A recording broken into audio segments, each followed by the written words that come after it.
to start off this video. Gonna have a burger with Lisa here. We're gonna have some good lunch, a good burger. I've been craving a burger, but while we're having this burger, and I'll obviously get some shots of it, why don't we rewind the clock a little bit so I can give you the unboxing on this, the Oppo Find X5 Pro. All right, here we are getting started with the Oppo Find X5 Pro. Okay, now, the Find X series is usually pretty interesting to cover every single year because there's something experimental about them, some really good marquee feature. I will call one out real quick, or actually two. In the beginning, remember those pop-up cameras? Super fun. Last year, they had that really weird super micro camera that can let you get like microscopically close to things. But yeah, this year, it seems like things are going to be a little bit different because you can see this H here in the corner. That's right, Oppo, now that they have OnePlus as a sub-brand, are also bringing in that whole Hasselblad partnership, and it's apparently going to be a part of this phone as well, as you can see prominently displayed on the box. But speaking of the box, let's go ahead and get this thing unboxed. Let's get started and take a look at what we have in here. Got ourselves the SIM tool and of course a case, always happy to see that. But take a look at the interesting shape that this camera cutout has to have. Aside from that, your documentation. We have ourselves a little card here. Let's take a look at that. Premium service, the exclusive benefits you deserve. But in any case, let's go ahead and get into the phone itself. I have the white edition here clearly, and there is the uniquely shaped camera bump. Yeah, if there was any doubt that Hasselblad was going to start popping up in more places, it's now here on the Oppo Find X5 Pro. First impressions off the bat when it comes to handling, I really like that it's a bit of a narrower phone compared to like other ones. It's going to help with handling, but on top of that, there are curves on the back and the front. I actually like that the shape of the phone is a little bit peculiar, especially with the camera bump. It's not just going to be a perfect square or a rectangle there, even though it absolutely could have been. Past what should be the final flap, we have the USB cable and the what should be Super VOOC, there it is, 80 watts Super VOOC fast charging. Unfortunately, I do have to use an adapter for this to take advantage of that, but it's really nice to see super fast charging like this. Looking around the phone, it is a premium looking and feeling phone. You have this silver frame, and the backing is actually made of ceramic. We used to see ceramic more often in smartphones as the material of choice for the backing. That is certainly the case here. Nice to see it back. It also lends the phone a bit of heft, so even if it's a bit of a narrow device, it still feels like a pretty substantial thing. And the last thing to point out is right here, powered by MariSilicon.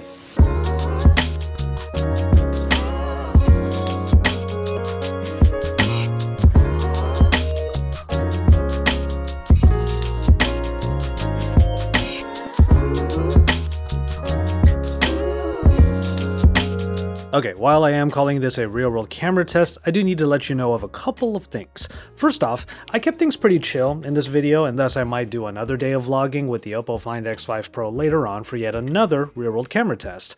A side reason for that also is that, well, there's going to be an OTA coming out for this phone that is supposedly going to be updating and improving the image stabilization in particular, but also adding whatever extra enhancements on top of that. I will go on the record though that so far everything is performing pretty well already. We'll see how much of an improvement is actually added on top of everything, and I'll follow up on it sometime later. But maybe I will tease this one thing real quick. This phone is one of the first to rock the Snapdragon 8 Gen 1, and because of that and the high refresh rate and this high resolution display, I have been putting a bunch of games all up in this phone, and I might talk about that more in a dedicated gaming video. After all, things like PlayStation 2 emulation is actually working really well. So I didn't realize that the burger was already a double. I added another patty, so it's technically a triple. So what I ended up doing is I got one patty out, threw it on here. Shouts out to Kogan, David Kogan, the Unlocker. He came here not too long ago, and I really wanted to try it out too. Shouts out to my homie CJ, because usually he's the one that does this.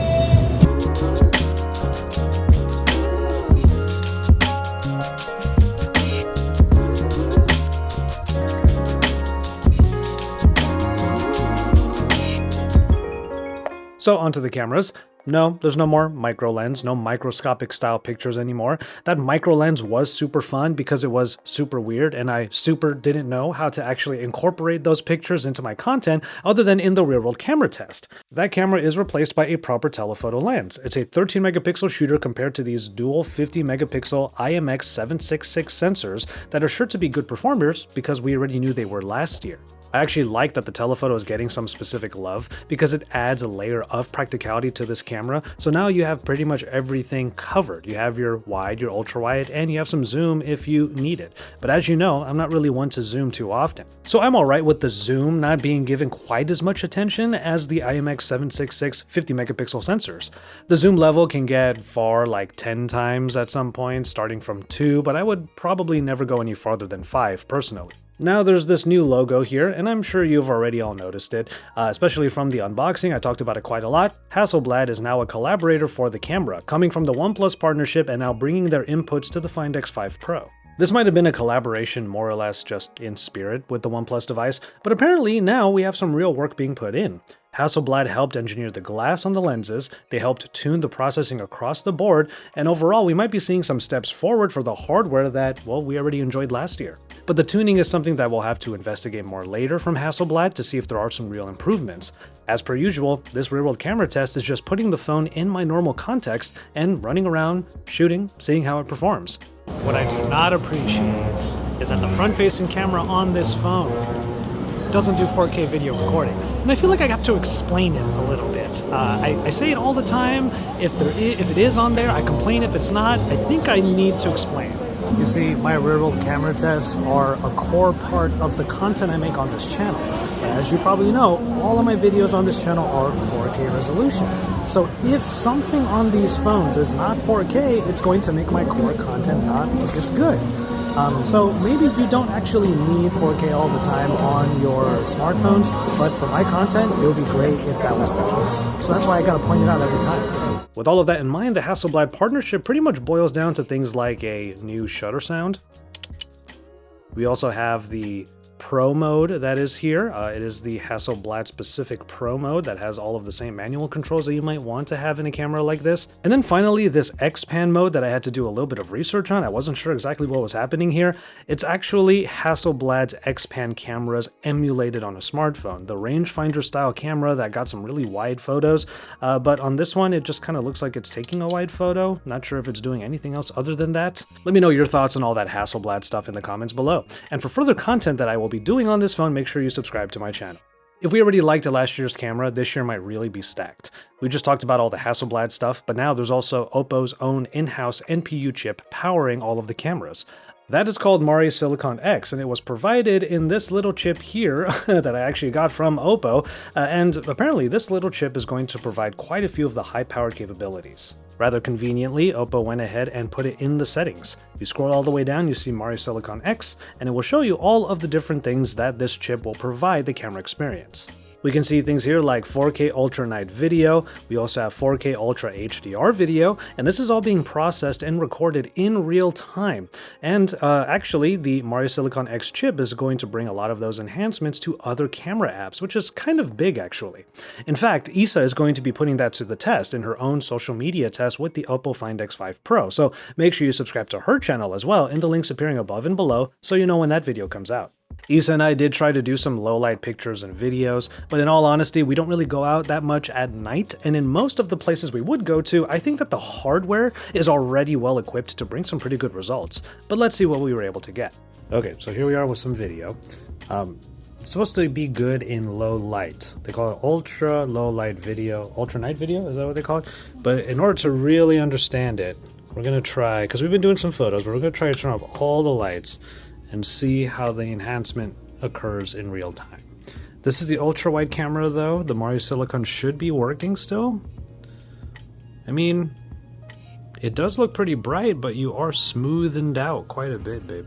Okay, changing it up, now we're on the main sensor, but it should still be pretty much the same. It's just going to be less wide. It's the same sensor after all, IMX766, but this is with MariSilicon.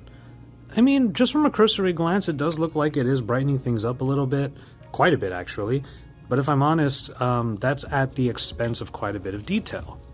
Probably not that big of a surprise, but this is what our low light test looks like because we don't go out at night as much as we used to. Let's go even farther away from any light sources. This is my set. As you can see, everything is off, but if we come over here, you have my various cameras here. I mean, These are dark objects, so obviously it's not going to be ideal for a low light test like this, but just sort of panning around trying to see exactly what we see from MariSilicon in this situation. There is a slight improvement when you go to the 1X, the main sensor. Of course, again, these are dark objects, so I'm kind of giving it the worst possible subjects in a low light situation. But as I pan down, it does look like, from the viewfinder, that things are a bit brighter. I mean, the white on this Ronin Warrior right here is definitely brighter than what I'm seeing in front of me with my own eyes. So it does seem that there is some HDR magic happening in the background, MariSilicon doing it all in real time. Some sort of low light compensation occurring here. And here's a shot from the front-facing camera. I'm not very optimistic about the enhancements actually helping the front-facing camera, partially because it's a different sensor, obviously, but also it doesn't even have 4K video on the front, so I'm already not a big fan of the front-facing camera.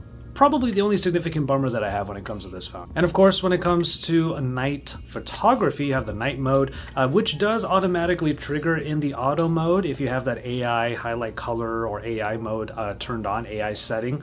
Honestly, what I really can see happening in real time is Ultra HDR video. I think in some of my video clips, this one in particular, when I hit the record button early enough, you can kind of see it happening.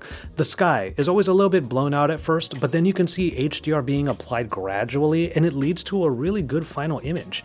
Now, throw all of that on top of good stabilization in both of the main sensors, and we have a nice recipe for a good daily video camera. I mean, the main sensor has a lot of what I would look for in a camera system. It has updated 5-axis stabilization that includes sensor shift stabilization, though I can tell that the ultra-wide is already pretty well stabilized too.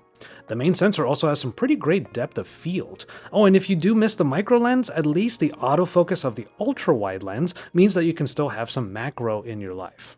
I will admit though there are a couple of things that I find missing, which are a little bit of a bummer. Some of the fun features that we used to get in Oppo phones. I'll just give one particular example. If I head over to the portraits area, and this is just in the photo mode, we can see here that there are a bunch of different filters, but we're missing things like the AI color point, some of the portrait video modes. Portrait video is actually available. It's just this little bokeh button over here. So when you hit that, it says it's going to do bokeh video, but it does bring the resolution down to 1080p, which again is a bit of a bummer. But then if I turn that off and go to the filters, you'll see that we're actually missing some of those other fun modes and filters here as well. A little bit of a bummer. I tend to see the AI color point and other AI portrait mode video filters on other Oppo devices. Even Oppo's sub-brands like Realme have them, but the Find X5 Pro doesn't get that love. And one other little quirk is that even if I am zoomed in on photo and I go to video, actually let's say it this way, even if I'm at the 1X mode in photo, once I go over to video, it's always defaulting to the ultra-wide lens. Now, I'm not really mad at that, it's just a little bit of a quirk that I noticed on this camera. It seems that they really like the ultra-wide on the Find X5 Pro this time around. And finally, over in photo, these are 50 megapixel sensors in the wide and the ultra-wide, so of course you have a button up here to take that full 50 megapixel shot. Not something I would do very often, but just showing you that it's there. By the time I'm done covering the Find X device each year, I'm just moving on to something else. And the whole year goes by and the Find X phone just ends up being that phone that came out in Q1. But this time I think I'm going to make a much bigger effort to have this one as a home base this year. Because with the cameras in particular, you have good hardware, Oppo's tried and true tuning, and now MariSilicon X. It all makes this one pretty special. Oh, and I guess the whole Hasselblad thing helps a little bit too. Jury's still a bit out on that.